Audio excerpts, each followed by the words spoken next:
So welcome back. Today we're going to be doing another install video. This might be something you find useful, something that that's value adding to you. Maybe for your truck or vehicle. You can do this for the Colorado. You can do it basically for any type of truck.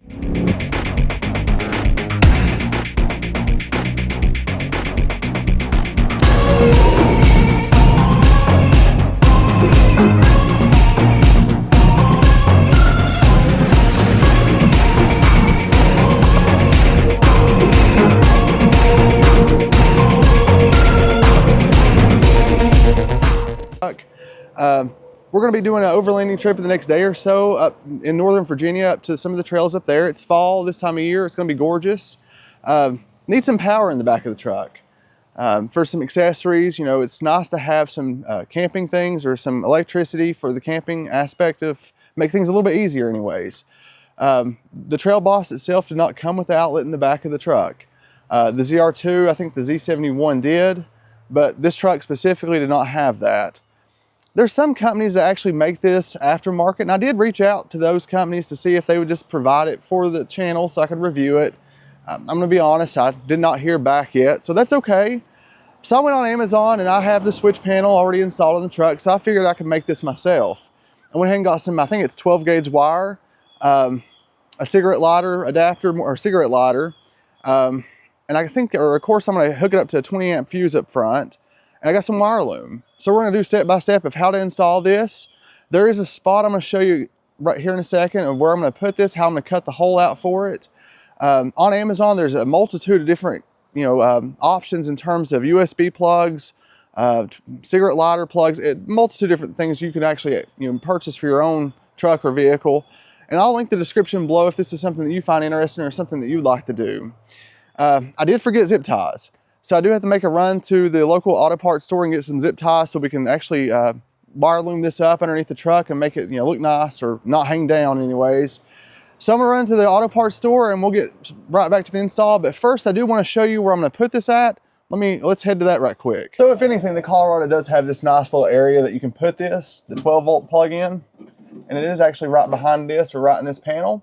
So what I'm gonna essentially do is just kind of put a hole right here in the center, run the wire down through here and up front. And that should be very helpful because when you're camping, you don't really have access to a lot of different amenities. So I do have actually bought a shower, a portable shower, bought a heater for that shower. I do have a battery pack that lasts a good 10 or 15 hours, but for high wattage items, it does not do very well. So I got a 500 watt inverter. So with this, it'll give a lot of different options, and also it'll actually charge my battery pack back up. So having a 12 volt plug-in in the back of the truck is going to be very helpful because while you're driving around, you can put things in the back and charge it up, especially if you're doing overlanding or any type of camping. In the future, I might get a 2000 watt inverter and wire it up to the truck itself, but just right now for something simplistic, this is going to be helpful. So let's run, like I said, let's run to the auto parts store, get some zip ties so we can wire this up really nice, and let's get back to actually doing this and completing the job. All right, so we got back with the axle zip ties, which is great. Now we can actually get started. So, well, I'm gonna show you what I bought to do this job. So I bought some 12 gauge wire right here. That will help with this. Some wire loom, and the plug itself. So all this was relatively cheap compared to actually buying a kit, and actually I have some left over, so if you need to do any extra wiring later on. This wiring has some sheath over it, so that should be pretty handy. And this is just a single plug or single outlet. Now you can actually buy ones that have multiple outlets or have voltmeters and actually have the USB. There's actually one that has a square and has 4 in it. But for this hole, this little spot I have, it just had room for 1. So I thought that this will be plenty, this will be nice enough, and I can use accessories and plug in and expand it or whatever I need to do. But it is marine and weatherproof. So it came with 2 installation screws, the plug, and the plate. So I'm going to pull out this rubber plug out of the truck, and then it's going to allow me to actually use a knife and just kind of cut a spot. I'm trying to make it as circle as possible so we can actually put this in and screw the screws in and have it all nice, and then we'll run the wires. Give me a second, I'll pull that plug out and show you what we're working with. For the Trail Boss, they actually have a square right here, and I think that I said rubber, but this is actually plastic. So we're gonna pull this out right here, and we're gonna put the actual plug right here in the center. Now the actual ZR2, Z71, and I think maybe some of the Trail Bosses actually already had a plug installed, but this actually did come with the cover at least. That's kind of nice. There won't be any drilling into the actual bed of the truck, which is going to be also that's nice as well. I know I think there's one video out there where an individual installed one that had the 4 plugs. I think the voltmeter and the USB plug and the cigarette lighter plug and several things here, but they actually had the drill into the bed. I didn't want to have to do that, and I felt like just the cigarette lighter adapter, the 12-volt plug, was enough. So it's out. There's the area behind that you'll have. I have a utility knife. I'm going to try my best to probably just drill right here in the center to have a circle to work with, and make the hole big enough to put the cigarette lighter or the 12-volt adapter right in here, and have the plate, and then screw the plate over top of it. So let's try to go ahead and get this done, and get the lighter or get the 12-volt plug into this plate. And once I get that done, I'll come back and I'll show you what it looks like, and then we'll run the wire. So I was going to share with you kind of how I'm making this hole. Sometimes if you don't have the right exact tool, sometimes you can make use of what you got. So I'm using a drill. I used a smaller drill bit, kind of edged up a little bit or moved up a little bit sizes of the drill bits. I'm using let me see what size drill bit this is currently. I don't know if I can tell or not. It looks to be a 3, give me 1 second, it's kind of faded. A 3/18. But anyways, I'm using that size, a larger drill bit, somewhat.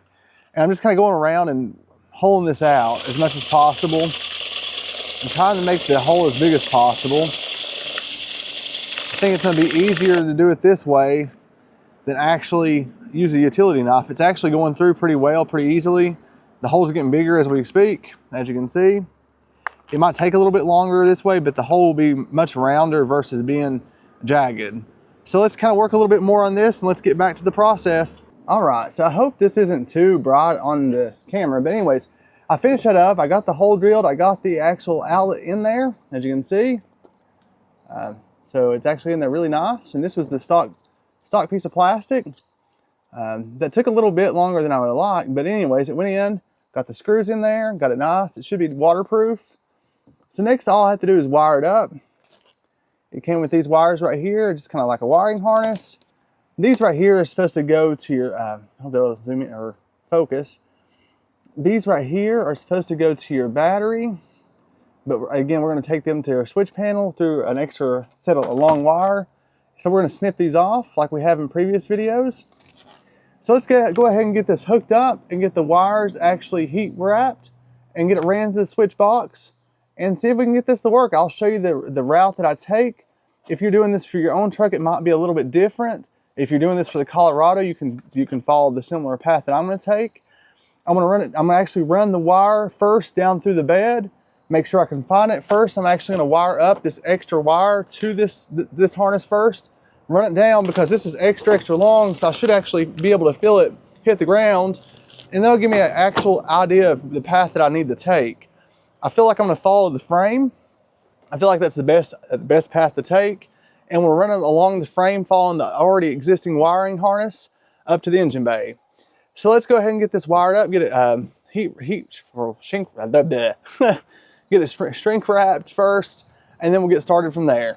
For those that aren't very good at wiring, you might have watched my previous videos, but again, of course, most would know that the red goes with the positive, and this is marked positive and negative. So let's go ahead and plug those in to the positive.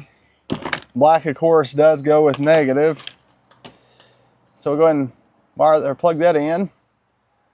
And that's as simple as that part is. So that's your wiring harness. This one actually did come with an inline fuse. I will probably leave that in there just for safety's sake. It's extra safety. And I'll cut below that and tie in our new wire. Now the new wire is actually 12 gauge. I'm not sure. This might actually be 14 gauge. So that might be a little bit difficult to heat wrap or shrink wrap. We'll just see. It shouldn't be too bad, but we'll get it nice and buttoned up pretty good. let's get this taken care of. All right, so I'm gonna try to walk you through on how to heat shrink this. Again, these connections are quite a bit different. I did realize that this is actually, the wire I got is 12 gauge, the wire that the actual kit came with is 14 gauge. So the heat shrink I'm using, I'm not really sure on the size, but I got this Amazon kit, or this kit that has all these different sizes of heat shrink. So the idea is to match it up to where it's a snug fit, but the wire actually does not cause any type of, does not go through the heat shrink while you're doing the process. So what I'm gonna do is I'm gonna go ahead and twirl this up, kind of make it a little bit more narrow, just to give it a little bit more sturdiness. And this is the 12 gauge wire. We're gonna do that first. And then I'm gonna put the heat shrink on that side and making sure there's no wire that sticks through or sticks out, because you don't want to short. The good thing is though, if anything goes wrong, if there is any type of wiring issue, the heat shrink side is going to be on the bed side, which you can get to that pretty easily. This is the only place on this wiring or on this accessory that you're going to have to do this with. There's no other, heat shrink that's going to have to be used, or any other tapping, anything like that, except for into the box itself. Actually, let's do this. Let's use the other side. Let's put the heat shrink on that side because I have more wire exposed. So we'll do the same thing. We'll twirl that wire up. Again, this is the 14 gauge wire that's on the cigarette lighter. And we'll slide it on. Well, see, that caught it. Don't want that to happen. Slide it over real easy. Make sure your wires still look good. Slide it down. Still twirl it up too. Making sure they're nice and straight. All right. Arrange your wires in a way that they're not really, crowded, or they're not, congested, or whatever however you want to say it. And then bring your wire around the other wire. Twist it as tight as you can get it. Make them secure. Make sure that they're making contact. Hope you can see what I'm doing. I'm just, making sure that they're making good contact. And then I'm gonna bring it around like so. And then I'm gonna bring the heat shrink downward to cover both sets of wires. Again, make sure there is no wires left outside the heat shrink, because if you do, and it contacts the body, you're gonna have a short and blow a fuse. I've already done the ground wire. This heat shrink was the right size from what I could tell. I may have grabbed the wrong one because this is pretty narrow. Give me one second. Let me see if I can get this through. If not, I'll restart. All right, so what I'm gonna do is I'm gonna bring it back out. Give me a little bit of trouble. I'm gonna retwist it. Just make sure I got everything really good and twisted tight. Try that first before I get a bigger piece of heat shrink. I want a snug connection.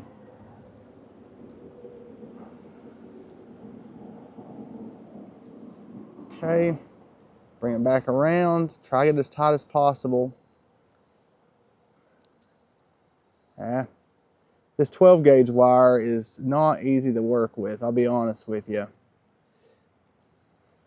But I'll be honest, I'll tell you, I'm not the best at wiring. I've just recently started using heat shrink. So this is new to me too. So if I can do it, about anybody can do this. All right. Let's go over.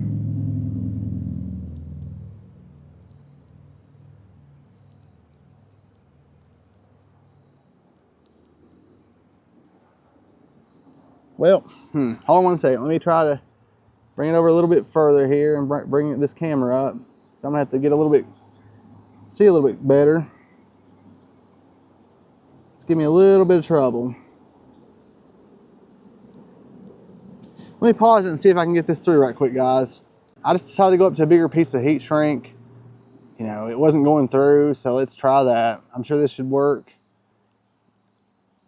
I don't want any poking through. Don't want any shorts. So let's try this. Well, that was my bad. I went around the wrong way. There we go. Shoo, goodness. Here we go. Let's try this. Luckily, this wiring is pretty sturdy.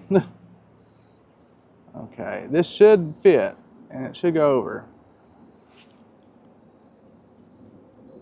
And it does.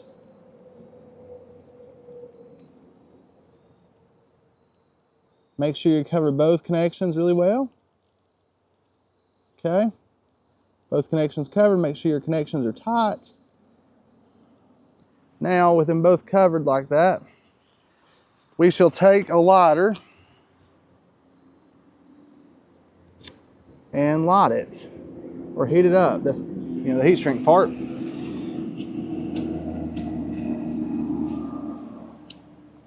And get both sides to shrink, and the whole thing to shrink around those wires.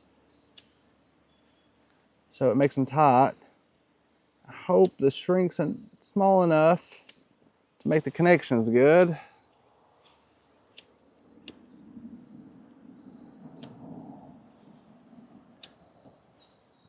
And you can kind of tap it. It's going to be hot, but tap them down to make them connect, or close up if you need to.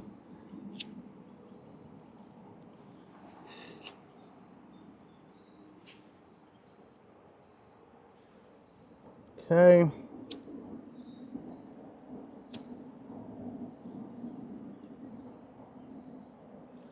Okay, got that one side pretty good. I want to make sure this other side's done. All right. You can do a quick little just tug test, make sure that they're together, they're holding. Seems to be holding pretty good. There we go. So there's that part. You got your 12 volt or 12 or your cigarette lighter attached to the actual wire. I just use the whole spool. So I'm gonna drop the one side, or the long side down through the bed, and just run it all the way to the front. And then we'll just kind of put this in and we'll start wiring it up. 1 second, I'll be right back. I'll take that back. First, let me tape this a little bit. These wires where they're just kind of open, with it being where it's at in the bed, and there's gonna be probably water splashing up a little bit. I wanna make sure we have the most secure connection possible. So I'm gonna go ahead and just tape around this. Use electrical tape. And just start taping. Make sure you have good coverage.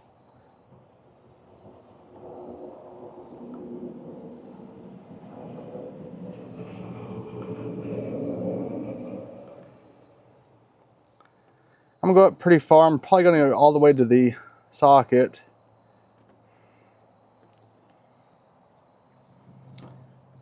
Again, if you all find this helpful, I hope that you all will, you know, subscribe. I mean, I do like doing things like this in stalls, and I plan to do more of these to be helpful, along with, you know, going off-roading and kind of showing you those types of videos. Which I'll have some videos from the camping trip here. Hopefully it'll be a few weeks, couple weeks, because those videos do take a little bit longer to edit. But I truly do appreciate you all watching and subscribing, the ones that have. And I do hope you all find this very helpful. So I'm gonna finish up taping here. And the next thing I'm gonna do is actually, again, run this wire up front. And I'll show you the route that I took, and, you know, also the zip tying process. So give me a second, I'll be right back. I got the wire ran down through the bed of the truck. I'll show you how I've run it so far. It's not done, of course. I haven't got hooked up, haven't got the wire in, but I got all the wire, at least to the hole, and I got this actually put in. So this is how it's gonna look when completed, and we'll of course test it out here shortly once I get it hooked up, but it looks very OEM. So I like it. I think it's gonna look really nice and be very helpful. So how it ran was, once I put the wire down here, I put all the wire. I had like 40 foot of wire. Just makes it easier because I don't know exactly how much wire it's going to take, of course, which route I take. I just want to run it all, and I can cut it once I get to the front of the truck, and we'll you know keep the rest of it for later. So ran it down and through that hole, and it came out. I hope you can see. I think it'll adjust. It came out right. Let's see. I don't know if the camera's gonna let you go up there or not. Let's see. Oh, maybe. Sorry, right there is where the hole is. It's at the bed of the truck coming down. Here is the muffler exhaust. So I'm gonna go around this way, I think. And then of course towards the frame, towards the front of the truck by the frame where the rest of the wires are. And use zip ties and the wiring loom as I go. Again, this is just for the Colorado or 24 or 23 to 24, 23 to 26 Colorado. If for some reason you want to do this on a different type of truck, of course you can, but it's going to be a different route, different way of accessing the wire. But anyways, let's go ahead and get the wire loom on, or get the wire ran and some wire loom on it.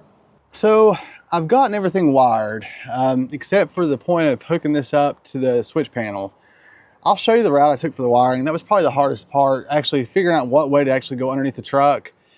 I did actually end up going with the wrong size wire loom, so I'll have to actually at some point probably take that apart and rewire and wire loom it. Good thing is though, this wire has actually got some rather thick sheathing on it, so I think it's protected rather well. On the route I took, it's protected in that sense too. There might be a couple points I do have some heat tape that I'm going to put around this wiring. That'll protect it as well. So I think it'll be okay until I can get the right size wire loom. I think the reason it's the wrong size is because of how thick the sheathing is. It's a good thing, but again, it's in a sense it's a bad thing too at this moment, but it will work. But anyways, let's get this hooked up. Let's see if it works first. Then I'm going to actually change the way the switch panel, the ACC kicks on. Right now I have it hooked up to where the switch panel is only active if the headlights are on.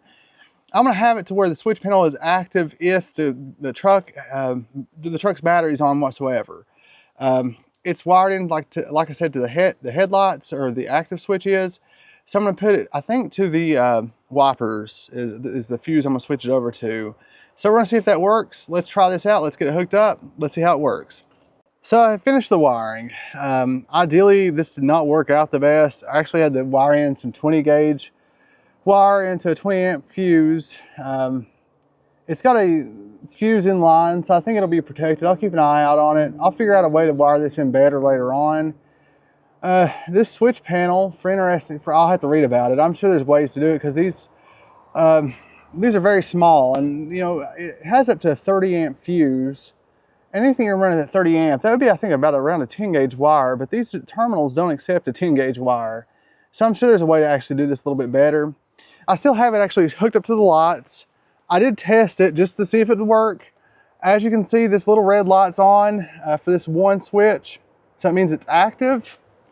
I came inside. I will move it over here shortly outside of the lights so I don't have to turn on the lights for it. But as you can see, I got that one's green. Let's come back to the back of the bed. I'll show you what it looks like. I have my power inverter hooked up. I'm not charging anything on it right now. It's saying 12.2 volts and it's hooked up. Here in a second, I'll show you what the wiring looks like underneath the truck. I'm going to try to go underneath there and snip some zip ties. I am going to switch over the switch panel to another fuse. I think it's going to be a 15 amp fuse, because I couldn't find anything else that actually is on constantly when the battery's on. It's going to be the wiper motor. But that will allow me not to have the lights on, so I can just turn on the battery, turn on the truck, and have access to the inverter or anything else I need to power up with just a cigarette lighter. So anyways, this is a relatively cheap mod that you can do, or modification, if you're going to do off-roading, or if you just want to charge something in the back of the truck. If you have a battery, or if you do whatever you do, whatever you need it for, it will power up a 500 watt inverter. So let me get some of this cleaned up. Let me switch over the switch panel to another fuse, and here in a second I'll show you what the wiring underneath the truck looks like. I'll show you the routing of this before I actually, as I clean this up, or as I clean up the zip ties underneath the truck. So as you know, of course, in the bed of the truck, here's your socket. Comes down from there into the wheel well. As I showed you earlier, it drops down to here. So it was a little bit tricky. I'm gonna try. I hope that this will pick up. Again, I didn't get the wire loom, but I think, again, this is good wire for right now anyways. Okay, the wire starts right here. I did zip tie it right here, just take some of the tension off of it, because there's that one heat shrinked places right here. I ran it across, and back this way, as you can see. And then I ran it across the frame here. Let me kind of get around here 1 second, and I'll show you the rest of the way. Okay, so I hope you can see that wire right here, but it is right up here. Let's see if I can show you. Right here it is. Here's your muffler. I ran it across the frame. Here's one of the beams right in front of the muffler. And here is one of the wire looms, and I followed it basically all the way up to the truck, in front of the truck. I followed the exact path it took all the way into the engine bay, and I zip tied to it. Okay, let's go up to the front of the truck there, and I'll show you kind of how I ran up into it. All right, so we're close to the front of the truck here. Again, the wire loom, as I mentioned. I came around to the side facing on the outside of the truck here, just as the wire loom does, about right here. So I ran on top of this wire to kind of hide it, where again I didn't have any wire loom, but you know, it works right now. Here's your jacking point. Here is the frame area. Here is that wire loom. It goes up and across. Here's your wheel well area. So I ran into it. Let's see if I can show you the wire. I closed the hood, so it might be a little dark in there, but let me see. Oh, there is your wire, right there, as you can see. And I just ran up into the engine bay there. And you saw earlier where it went into the switch panel. So it ran all the way past the turbo, but it's not touching anything hot, and it's zip tied up there as well. So that's the path I took. Let's go ahead and get these zip ties clipped. And that finishes the job. I hope that's helpful. I hope that if this is something you want to do, then you'll tackle it. It's not really that bad. I think it's going to be really handy. Again, I hope this has some value to you. If you'd like to do this yourself, then you can follow it. Again, I know the path I took is going to be Colorado specific. However, if you have another truck, following the frame is probably the best option. Find a wire, a harness that, you know, it goes from the bed of the truck all the way to the engine, and there's probably several, and just follow that and stay away from anything super hot. Now you may come close to the exhaust like I did in a couple places. If you have some heat tape, use it, and I plan possibly to put some heat tape in a couple places. But honestly, if you're moving, it's going to be keeping cool under there anyways. Now the only trouble that you will have is if you're off-roading and going kind of slow, or in stop and go traffic. But I think even if you just have some distance between your muffler and the wiring, as long as it's pretty thick gauge wiring, you'll be absolutely fine. Again, wiring loom is ideal, and I will probably go back and get the correct size wiring loom and make it right. But until next time, guys, and if there's anything that y'all like to see an install on, or if there's any tips, tricks, or anything like that, then let me know. Probably the next video will be the overlanding video that'll be coming up here tomorrow. So I'll see y'all next time.